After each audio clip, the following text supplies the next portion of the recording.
March 2020, and things changed overnight. We were not equipped, we were not prepared, we were not ready for the changes and for the transformation it's going to bring about in our lives. There's not one single person today who has not been affected by COVID-19 directly or indirectly. Speaking to my friend yesterday, a leading doctor in a leading hospital in Hyderabad, she shared her concern, saying that Pratibha, we are all battling COVID, we are all trying to build up immunity and see that our lungs are healthy. But the main crux of the matter is greatly being ignored or overlooked or is not being addressed, which is the mental health. In yoga, we always say and we always believe that if your mind is not healthy, if there's a lot of stress and tension in the mind, then the hormones released in the body is going to have a negative effect on the optimal functioning of the organs of the body. What she said was so correct, that if we have any kind of physical ailment, we always acknowledge it, we take care of it, we go to the doctor, we talk about it to our friends, to our relatives. But when it comes to mental health, if a person is going through any kind of anxiety, stress, fear, or even anger, it is very common that that person does not want to speak about it as openly as he or she would do if he or she had any physical ailments. I am Pratibha Agarwal from Anahata Yoga Zone, and today, through ABN Andhra Jyoti, I would want to give a few tips and techniques which is going to help in the mental health to make the mind a little more strong and a little more positive, which is very much required in today's situation from the science of yoga. So there are very, very simple tools and techniques that you can do so that your mental health is taken care of. So that mentally you stay positive and you stay strong even when things around us, which is not in our control, is going from bad to worse. What my friend yesterday, she also mentioned was that recovery in COVID becomes a little longer or delayed if the person is in stress. And if the person is not that much in stress, then there are likely and there are chances that the recovery in the COVID patients would be little more faster. And this I have seen and I have observed practically, not only in my case, but also in the case of my students. A lot of the students in the past 1 year has reached out to me talking about how nervous they are feeling or how stressed they are, either because they are suffering from COVID or because their family members or their loved ones are battling with COVID. And only one thing which I told them is make sure that mentally you're strong and you're not stressing about the thing. You are able to do things which is going to help you in stress management. And then they came back and they told me that whatever techniques that they had used helped them a lot, and they saw that the recovery was definitely faster and better. So one of the main things that you can do to really look into your mental health is to look into the breath. We've got two parts of the breath, the inhaling breath and the exhaling breath. The inhaling breath is the energizing breath for the mind and for the body. And the exhaling breath is the relaxing breath, is the healing breath. So it is very important that we regulate the breath from time to time. Our breath is happening any which ways, naturally, 24/7. All that we need to do is pay attention to the breathing pattern to regulate the breath. What we can do is, we can sit quietly, and then in the beginning we can start by observing the breath and bringing our breath in a rhythm, making our inhalation and exhalation of equal ratio, which is known as Samavritti Pranayam.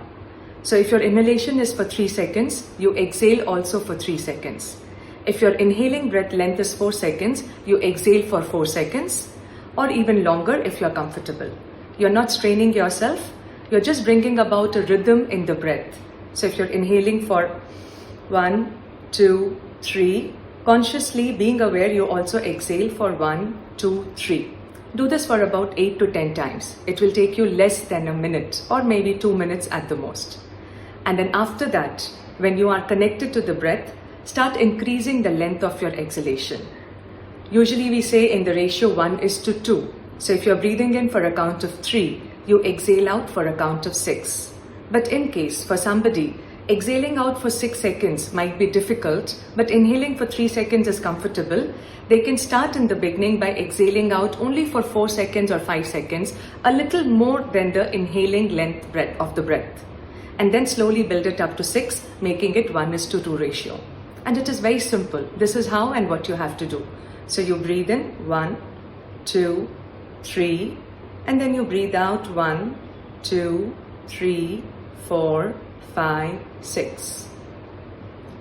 Just 5 rounds of this conscious breathing is going to alter and change what's happening inside you. What happens? What is the science behind it? Why do we get stressed? Because there is this recurring thought which goes on and on playing in our mind like a record. Sometimes we don't even realize it. We are working, we are doing any kind of activity physically, and we don't even realize, but the mind is constantly playing that negative thought or that fear. So when we breathe consciously, we are breaking that pattern, that thinking pattern. The mind becomes still, calm and quiet, and the stress levels comes down. So when you cannot really do anything about the stress which is happening around you, what you can do is equip yourself to manage that stress better. So do this. So you start with Samavritti Pranayam, breathing in and breathing out in the same ratio, and then you increase the ratio of the exhalation or the length of the exhalation, double it. So do 1:2. Try this out. It will be very, very beneficial, and you can repeat it whenever you remember it. It can be done 4 times in a day, 5 times in a day. You don't necessarily have to sit down and do. Even while doing your day-to-day work, just change your involuntary breathing to voluntary breathing, and you will see a lot of difference in the stress management. Another technique which I want to share again comes from the science of yoga, which is known as Tratak. Tratak comes from a Shat Kriya. Shat Kriya is internal cleansing. Under Tratak, what do we do? So we keep a candle flame 1 arm distance away from the body at a height to our eye level. And then we observe the candle flame. We have all the other lights around us switched off, preferably done in a darker room so that only the candle flame is visible. And then we just visualize and we focus on the candle flame starting with about 30 seconds. And then we close our eyes and we try to see the image of the candle flame at the forehead with closed eyes. And then once the image disappears, we open our eyes and we again gaze at the candle flame for about 30 seconds. Slowly we can build this up to gazing for 1 minute at one go. And we can continue doing this for 2-3 minutes. And then after that, we just close our eyes and we sit quiet and still. Simple? Very simple. What does it do? What is the science behind it? Again, the mind, which is oscillating with the worries of the past and the anxieties of the future, it finds a stillness. It becomes calm and quiet. So somewhere you're breaking that chain of thought, which is going to help you to release you of your stress and then improve your mental health. I hope that was useful.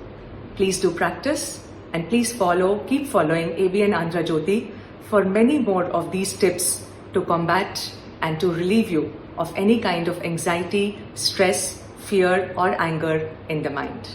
Thank you so much.